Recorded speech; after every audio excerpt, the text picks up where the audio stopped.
Cultural bridges of doom. Religion is a mental disorder. Welcome back to Beyond Psychology. Arbitrarily Adam here. First, a bit of a disclaimer and outlining of my intentions. I do not intend to ridicule or insult theists, but from my experience, no matter how I package this message, there will always be people who are offended. And they usually attempt to attack me in numerous ways. Again, I ask you not to shoot the messenger. I'm trying to help repair a very mentally ill mass psychological state. Any jokes that I make at the expense of religious folk are just an attempt to make this less dry, and keep in mind that I can't cater the video to everyone.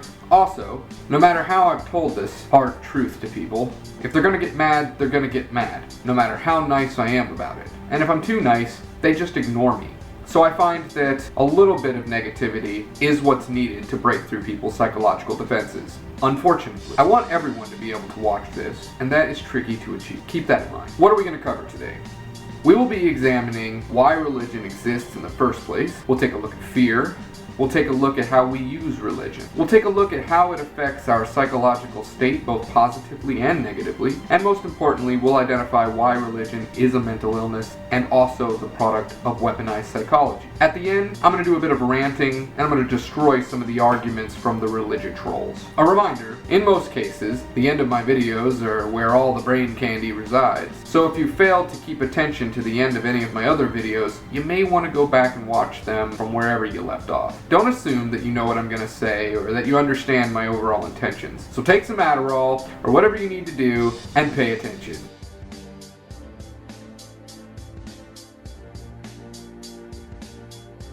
Let's imagine what it would have been like before the dawn of civilization, just after we came down from the trees, back to a time before there was religion. Using a little bit of knowledge of anthropology and logic, as well as deductive reasoning, we are going to empathize with the primitive forms of biology that existed. Keep in mind that we didn't know shit about shit, except maybe how to throw shit at each other. And we're still pretty good at that one, are we not?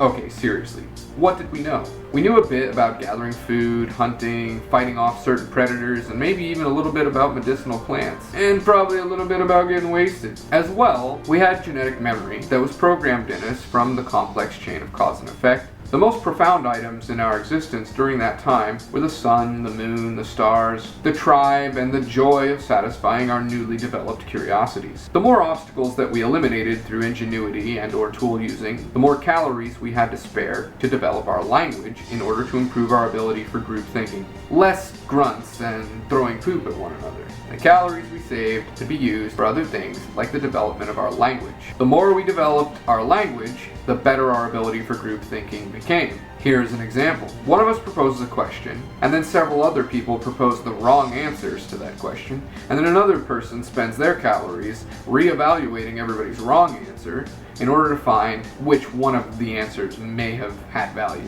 This method of communication and problem solving yielded even more calories to spare, of which we used to ask the ultimate questions. For the first time, what am I?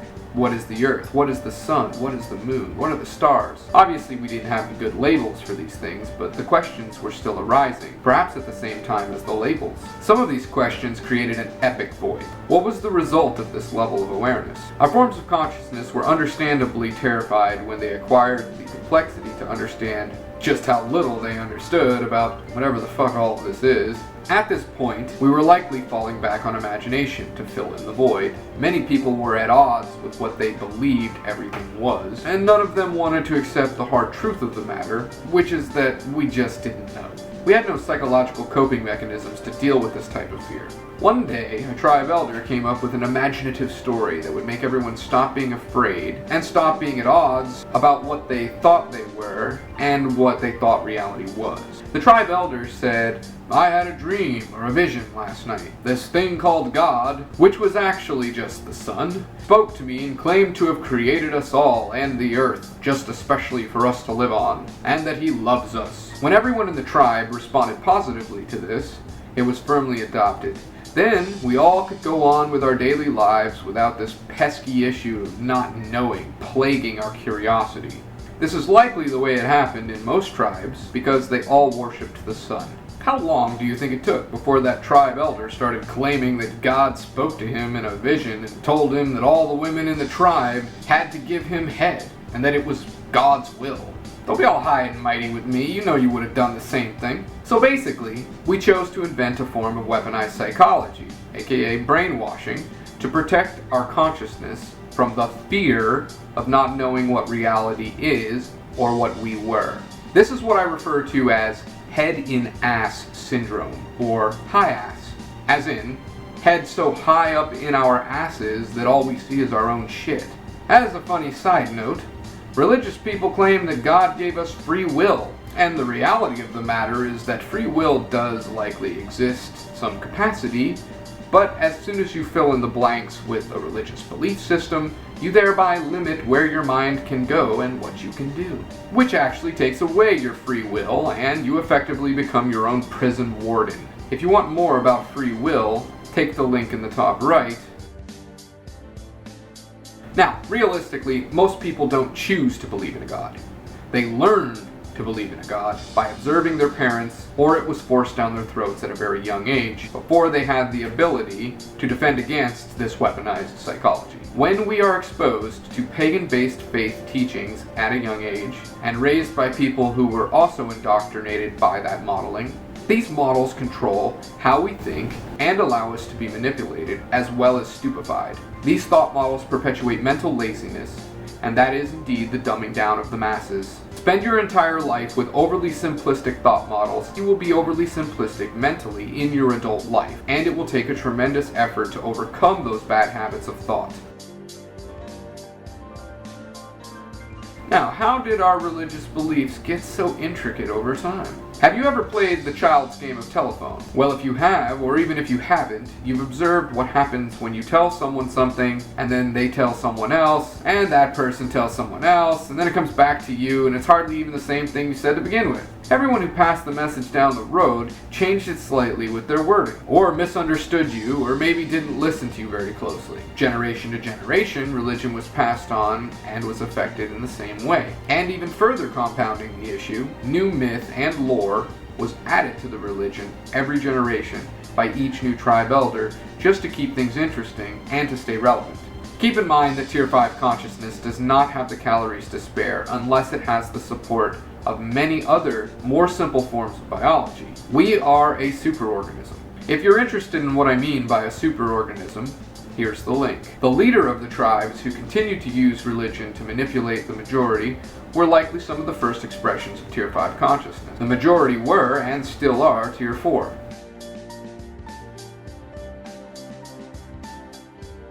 Why would people continue with this farce? Of what interest is it to them what you believe or don't believe? Now let's take a pretty big leap forward in time to when we started forming villages, kingdoms, and eventually cities, states, and countries. Religion is truth for the ignorant, a joke to the wise, and useful to the Tier 5 manipulators. For many generations, Tier 5 consciousness had observed the usefulness of controlling the majority by instilling religious perceptions of reality into their brains. Every time a Tier 5 manipulator ran into resistance, they would come up with another aspect of their religion that overcame that resistance. An age-old king for a day question. Does the king tell people a simple lie that gets the majority to do what he wants them to do, fairly reliably? Or does the king attempt to teach the majority the complex truth of the matter and show them how to deal with that truth? Even though it takes a tremendous amount of effort, it's just not efficient to teach people the complex truth of the matter, and inevitably some of them will not understand it. If they don't understand it, then they're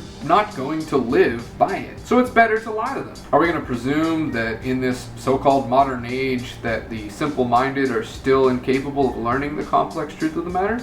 And as a side note, I mentioned this in other videos also, and I recommend you go and research this whether you're religious or not. Research how Rome invented their religion. I get into a more detailed explanation of this in my video about sports-driven mentality called ArgueTube. Here's a link to that video in the top right.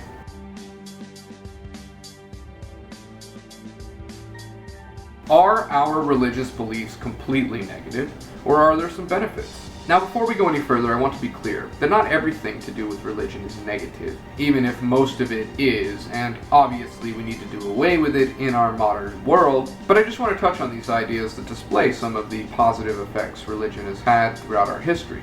I regularly find people attempting to defend their religious beliefs by pointing out all of the perceivable positive aspects that religious ideologies teach. In the name of balance, I'm going to address some of these positive aspects. But let's be realistic. A lot of the positive aspects of religion, we can also get those morals of the story from a Pixar film. So one positive aspect, okay? When we were extremely ignorant, primitive beings, what other option did we have? It just made more sense to fill in the blanks with a religious belief than it did to sit around all day questioning reality and never getting anything done. Then later down the road, we were murdering, raping, and pillaging. Religious morality helped to prevent at least some of that abuse. I must point out that there is no excuse to continue that strategy in the modern age, and if we can't devise morality out of empathy, then we indeed have a problem. There's also the question of whether or not a lot of this insanity would have occurred if we had never adopted religious beliefs. So another positive thing, imagination.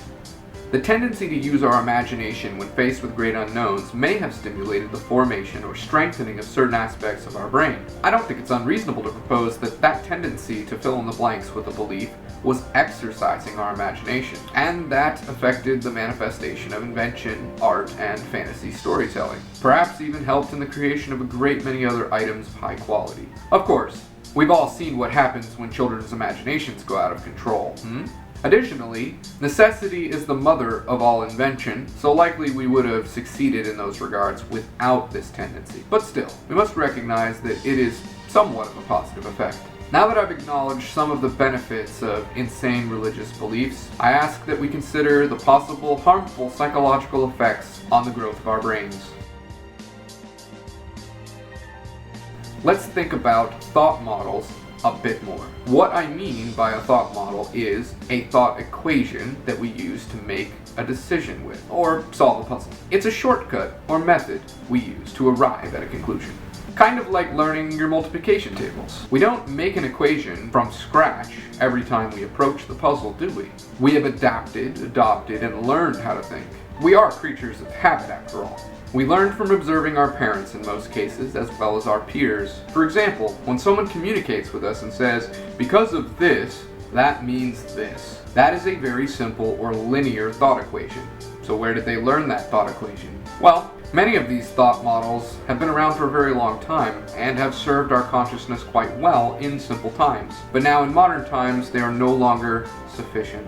Yet, the majority continues to perpetuate them like a virus through status quo-driven acceptance. A thought virus. People's attitude is, well, that's good enough.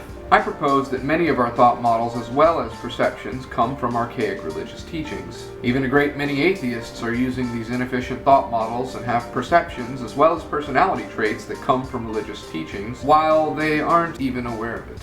Lack of critical thinking skills lead to thoughts, of which some are so illogical that they equate to insanity. Our civilization is built by religious people. Our language was developed, largely, in a time when people were predominantly religious. And that language that was created has a psychologically diluting effect on our mental states. As a side note, I observed that our civilization, society, and our laws, pretty much the way we do fucking everything, is tailored to support simple-minded people that subscribe to these delusional perceptions of reality and overly simplistic thought models. Anybody who is mentally complex enough to surpass these perspectives is treated like a modern-day witch. Our witch burnings and public stonings have changed forms, but they still come from the same intentions and largely yield the same effects. Be them less violent, it is still violence. The club-wielding Neanderthal whack-a-mole strategies. Either ostracize through vilification or censor them in innumerable ways. So let's look at these primitive thought models that the simpleton Neanderthals continue to wield like clubs,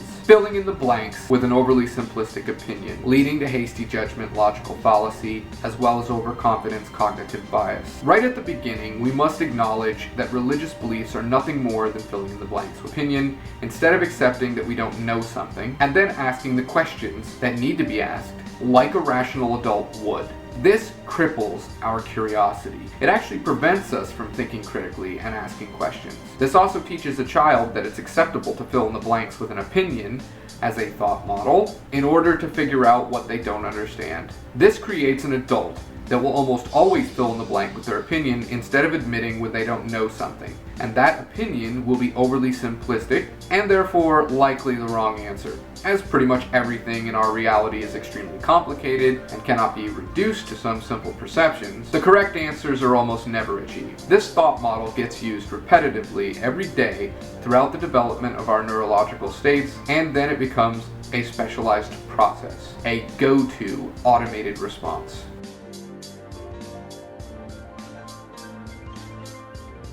The black and white, this versus that, good versus evil, night and day, heaven and hell, all are bifurcation as well as oversimplification logical fallacies. 1 plus 1 equals whatever the fuck we want, and then compared to some other 1 plus 1 equals whatever the fuck we want, and then we fight each other like barbarians. And we then declare a winner arbitrarily based on nothing more than opinion? Really? Forms of consciousness that have been running these thought models from a very young age in a repetitive fashion now expect the entire world to function under those black and white perspectives. What's the product of that, you ask? There are many examples that I could go over, but the most prevalent is our legal system, which just paints people either innocent or guilty, good or bad. Those thought models do not lead to true understanding of the complexity in our behavior, and certainly doesn't lead to a healthier and more productive society. As soon as we fill in the blanks with the concept that good and evil exists, then we define what good is. By default, you are creating evil itself. That, regardless of what you keep telling yourself, didn't actually exist in the first place. Then you label a bunch of people the villain, and you claim that they need to burn in hell for all of eternity, which is a negative projection, a projection of aggression and harm. It is casting the first stone before your target is even within view, which the Bible preaches against, mind you.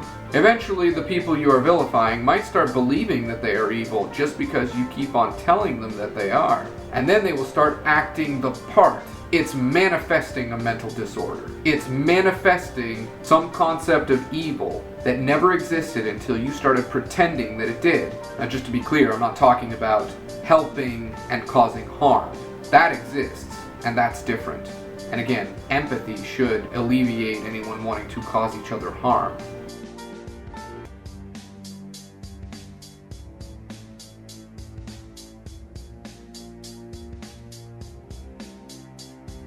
Now, the concept that we are special and created by God and that this world is created just for us, as well as the concept of a soul, which implies excessive individualism. This not only separates us from our tribe and species, but it also separates us from nature.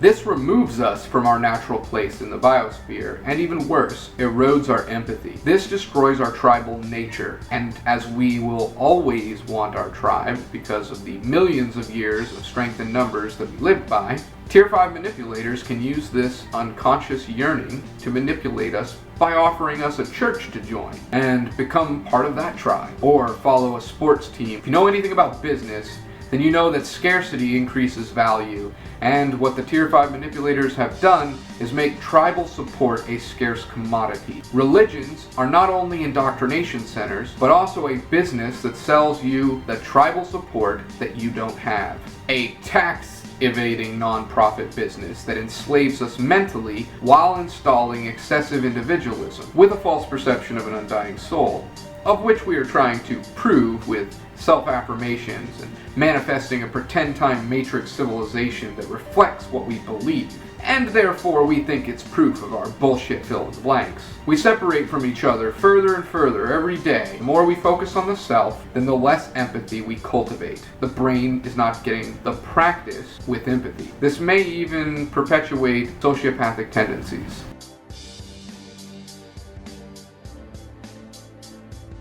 The wrath of God in the whack-a-mole strategy. This leads to authoritarianism. When you're taught from a very young age to never question and take everything on faith, that creates a thought model. Now you don't have to think for yourself at all, because you can just ask authority what the right answer is. Then just do whatever you're told unquestioningly. You know Tier 5 authoritarian manipulators love this brainwashing aspect of religion. The good book even has a way of dealing with intellectuals like me that try to rock the boat. Don't listen to those silver-tongued devils. Ironically, psychology has a very similar approach, which is, if someone claims that everyone else is insane, and that they are one of the only sane people left, then psychology responds, obviously the person making that claim is insane. It displays just how fake and scared the points of authority really are, and the lengths that they will go to discredit anyone who questions them. Insecure petty child much? Yes, I'm name-calling, but guess what? Regardless of how moronic you might be, my name-calling doesn't mean that I'm wrong about anything, nor does it mean anything about my intelligence level. The only thing it reflects is how much you people piss me off, and how honest I'm gonna be about it. So a little more about the wrath of God mentality. Now, this is perhaps the worst thought model that religion inserts into the minds of the masses. This next thought model is in tandem with the authoritarianism. The whole wrath of God mentality, which yields the whack-a-mole strategy. You're taught from a very young age and repetitively brainwashed that either you do what authority says or else you get physically abused in horrific manners. God will smite you or make you burn for all eternity in a tormented hell. Fear, fear, shitloads of more fear. Now in our modern times, you can see this manifested into our legal systems as well as our political systems, and even our schools as well as our parenting method. We are not a tribe with our fellow countrymen. We are not part of a team that learns together in school. We are not even a tribe within our own family, because we are separated through this divide and conquer approach. It is largely what perpetuates the majority of our population to live in an almost constant state of fight or flight. Either people recede from society and become antisocial in order to evade having to live in fear, or they become constantly weaponized, trying to fight everyone and everything. Why are people trying to control everything? The answer is that they are terrified because they do not know what reality is, and they think that through control they will be able to predict what's going to happen, and then because they can predict what's going to happen, they feel safer about everything. We do not control power. We merely ride a beast of entropy, and the most we can do is gently ask for a slight course alteration. When we become control freaks, we actually become our own worst enemies. Again, we become our own prison wardens. We cannot have a world of equality when we are separated by authoritarianism, excessive individualism, and the wrath of God mentalities. Furthermore, I see very little evidence to support that the whole wrath of God approach actually fixes anything, but rather just creates more problems. Every time we try to control any complex systems in the natural world, it's like when you squeeze a balloon. A large bulge will occur somewhere else, and eventually it will explode, as would be expected when observing contents under pressure. Biology does not like to be controlled. None of us do. We are broken, just like breaking a wild horse.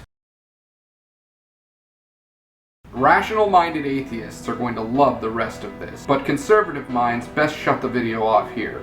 You've been warned. You could turn it off now and you've heard enough. Don't forget to subscribe, thumb up, and share if you're shutting it off now. And if you're just as angry at religion as I am, then you may enjoy this. Religion has become the most prevalent display of weaponized psychology. And it's nothing more than a corrupt, non-profit, tax-exempt business that sells psychological snake oil. If I were the sheriff of this town, I would run religion off. Today, we have the scientific method. It has proven time and time again to yield results towards understanding our physical reality. Despite mainstream science having a few issues, it's still the best thing we have right now. Religion needs to be abandoned. We need a thought revolution. We can't run our perceptual paradigms on concepts that were created in a time where we believed in witchcraft, the world being flat, the earth was the center of our solar system. The wrong answers go on and on and on, as well as the abuse and atrocities that were done in the name of religion, and still are. Shit. We invented religion before we invented toilet paper, and you think it's reasonable? Here's what we do is we just recycle all the Bibles, and we turn them into toilet paper. So yes, I'll just wipe my ass with religion. Now that's a good use for it. Now how about some hypocrisy? There's no separation between church and state. There's a mere illusion of separation of church and state. We have to swear on the Bible. It says in God we trust on our money, which is truly fucking hypocritical and insane, because greed is supposed to be a sin, is it not? Fucking moronic assholes. In greed we trust is more like it. There's so many laws that are passed and enforced that in reality are nothing more than religious morality being shoved down the throats of the masses, which I must point out is a violation of our constitutional rights. We wanted freedom of religion, but really, we just wanted freedom from tyranny, but religious ideologies have become tyrants as their whims manifest into our civilization. Or at the very least, religion has been usurped by tyrants. Religion has become the tool of despotism. History repeats itself because we are not evolving with our understanding of reality, but rather we are perpetuating mental stagnation by holding on to archaic traditions. We are still in the fucking dark ages. The war on drugs is another example. The war on drugs is a war over morality. You are bad or impure if you imbibe a substance to get intoxicated. So bring on the wrath of God authoritarian whack-a-mole strategies to punish the sinner. Let's have a modern-day metaphorical public stoning or witch burning at the county courthouse for these evil people that won't live exactly how we want them to. Another example is in Michigan, and likely many other states. It is a felony, punishable by 12 years in prison, for oral or anal sex. Perhaps you could have said that the war on drugs was about safety for the public and not because of religious morals. You'd be wrong and displaying that you're a moron by saying such a thing, but you could at least make some sort of case for that. But there's no way that you're going to make a case to discredit that 12 years in prison for oral and anal sex is not a direct attack against homosexuals or the vilification of people's sexual proclivities in the name of religious morals from conservative right-wing zealots in our government that have far too much power. What about prostitution? It's the oldest profession on earth, and yet it's illegal. Why? The answer is because it's immoral, and morality comes from religious beliefs. Are blowjobs bad? Well, whoever says that either never had one or they're doing it wrong. Blowjobs are fucking epic. Anybody that allows me to buy one from them is most certainly a blessing, not a curse. Yes, I'm a Toys R Us adult. I don't want to grow up, but I still want blowjobs. Doodah. Land of the free? Whoever told you that is your enemy. Rage Against the Machine. New Hampshire is one of the most hypocritical states that exists. Their state motto, that's even on their license plate, is live free or die. They should change their name to live free and bring your fucking wallet. Tier 5 manipulators are not our protectors, and they are not devout, honorable folk. They are delusional control freaks that use religious morality to manipulate public perception in a twisted game of sophistry for the purpose of pirating the people, and ultimately to the end of turning us all into economic slaves. Again, another product of false perception of excessive individualism. Tier 5 manipulators suffer from this delusion perhaps more than any religious person, and a large percentage of Tier 5s don't even believe in God, even if they lie to everyone and say that they do. You don't really think that everyone who claims to believe in God actually does, do you? You can't be that naive. Think about this for a second. Let's say you've got a business, and you need the community to like you so that they will spend money at your store, or whatever business it is. Well, all you have to do is find the wealthiest church in town and join. Ta-da! You now have a much larger customer base without even having to advertise. Then obviously politicians will claim some religious belief because they're playing a game of a popularity contest. Likely many of them don't give a fuck about people's beliefs. Perhaps some of the politicians or business people have deluded themselves into believing their own bullshit just so they can feel less guilty. It's still shit. I've asked many Jesus freaks why they believe in a creator, and the most common response is, well, duh. Like, as if I'm stupid for not looking at it this way. Duh, obviously, you can't get something from nothing, so somebody had to have created the earth. Well, okay, you dumb shit motherfucker. If you can't get something from nothing, then what created that God? Using your own pathetically retarded logic, we have to assume that there is a God that created the God that created the earth, and a God that created God's God, and a God that created God's God.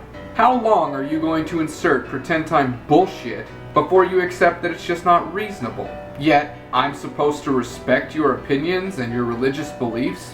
When you people attack me over your own delusional ignorance? Yeah, fuck you, you dumb motherfucking pieces of shit. Please don't breed. You really think that 90% of the population should just be average intelligence? Fucking insane. Get the fuck out of here. You pathetic debate trolls are so fucking busted. And usually when I confront them with this sort of idea, the God's God thing, they just say, oh, well, God was always here. And I'm like, well, if you can believe that the God was always here, why couldn't you just believe that the universe was always here?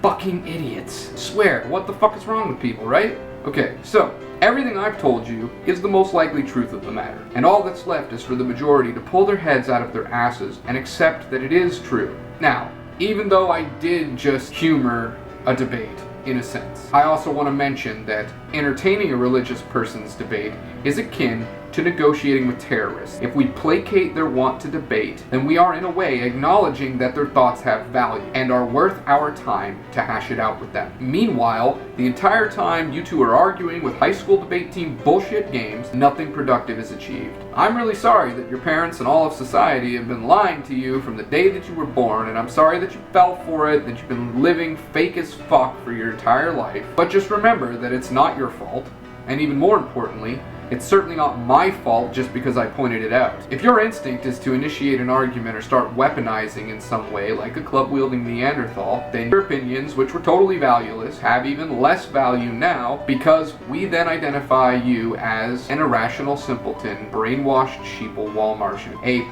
fool, or a religiotroll, because you can't even consider the possibility that you're wrong, and you just need to sit there and be wrong in all of your wrongness. Yet religious idiots will accuse scientifically minded people of being arrogant or condescending. Religious people are the most arrogant and narcissistic of anybody in the human race because they believe they know the answer to the ultimate questions that the smartest people that have ever lived don't know the answer to. And to boot, they don't have to do any research or improve their abilities for critical thinking to arrive at that conclusion, which is actually just insulting to people like me who actually have taken those steps. It's like telling me that everything I've ever done with my life is worthless. It's like telling me that I might as well just kill myself because what I've evolved into is unwanted because it doesn't serve a bunch of simpletons. Hi ass. Are you insulted? Well, good. Ridicule is a powerful tool. Now wake the fuck up. Accept my diagnosis. Self-proclaimed humanity. You don't know what you are. You don't know where any of this comes from. We don't know what reality is. Stop being fake. Religion is society's accepted mental illness. In reality, it's much worse than that. It's weaponized psychological terrorism. Lying to people or lying to yourself just for some selfish reason like protecting your delusional perception of power and control of your wealth, or even worse, just for the petty reason to protect yourself from your own fears, or perhaps so that you don't have to tell your children the truth about tough questions they may ask. Additionally, forcing religion on your children is child abuse because religious beliefs are akin to some sort of schizophrenic delusion. Many mainstream psychologists are religious, and I've seen them attempt to use sophistry and their position of authority to validate concepts of God and or other religious or spiritual beliefs that they have. Or they're just doing it to tell people what they want to hear, and that way make a name for themselves or sell a book, just like the politicians playing at a popularity contest. They should be ashamed, and the field of psychology should be discouraging this misuse of this so-called science. Weaponized psychology devalues what little science there actually is within the field. Considering that the majority of the field is pseudoscience at best, anyway, that's a fairly large detriment to its validity. I think that the majority of people who subscribe to psychology as a fact are actually treating psychology like a religion itself. The same tendency to fill in the blank with an opinion is what created the majority of psychology, just the same as the majority of religious ideologies. Religion was really a very primitive form of metaphysics or philosophy, and psychology was actually birthed out of philosophy. Now in closing, I remind people that if anything I've said pisses you off, then that is actually evidence that I'm telling you the truth, and evidence that nobody else in your daily life actually does tell you the truth. And your anger is actually nothing more than culture shock because you're not used to people being real with you. Because why? Because 98% of the population is a bunch of fake pretenders. The field of psychology has almost no idea what they're doing, and that is reflective largely of the entire species' mental state. The few brilliant minds on the planet who actually do know what they're doing and live rationally are so few and far between that they could scream at the top of their lungs only to be drowned out by the whispers of the majority. This is what I refer to as the status quo driven diarrhea of the mouth raw sewage river. Join the thought revolution. Help to build the dam of reason. And again, I remind you that every time you run into some delusional theist or even an overconfident atheist, you should share this video with them instead of wasting your time with a childish argument. Remember that opinion plus opinion equals opinion. There's no value in that. The status quo equates to stagnation, and we must adapt or die. Religion has always been a cultural bridge that leads us over a precipice of a great unknown. But that bridge does not make it all the way across the precipice of this great unknown. We as a species and/or society have been crossing this bridge for thousands of years, and if we don't spread our wings with logic before we reach the edge of this cultural bridge of doom, we will be plummeting to our death. And as we land, we will be like hand grenades on the rest of the biosphere, which we can already observe beginning to happen with these extinction level events. Heed my words before it's too late. Religion needs to be taught in anthropology class and nowhere else. I dare you to share this with all your fake as fuck family on Facebook. If this video somehow goes even partially viral, I will likely be reported and banned from social media, a form of modern-day public stoning. I recommend that you download all of my material, and if one day you find that I'm banned, you re-upload all of this and continue to do so if the videos are again removed. I refuse to conform to status quo-driven, morally acceptable forms of communication. And I'm going to tell the truth whether the world likes it or not. I will also add an invite URL to my backup social media platform. In the event that one day I'm banned, you'll be able to continue to follow me, and I will continue to produce material and upload it in one way or another because I refuse to be silenced. Don't allow me to be singled out. They cannot silence us all. This is one of the most unpopular videos in the history of YouTube. Fuck it. Alright, thanks so much for your time. Thank you for joining the Thought Revolution. Hope this was helpful.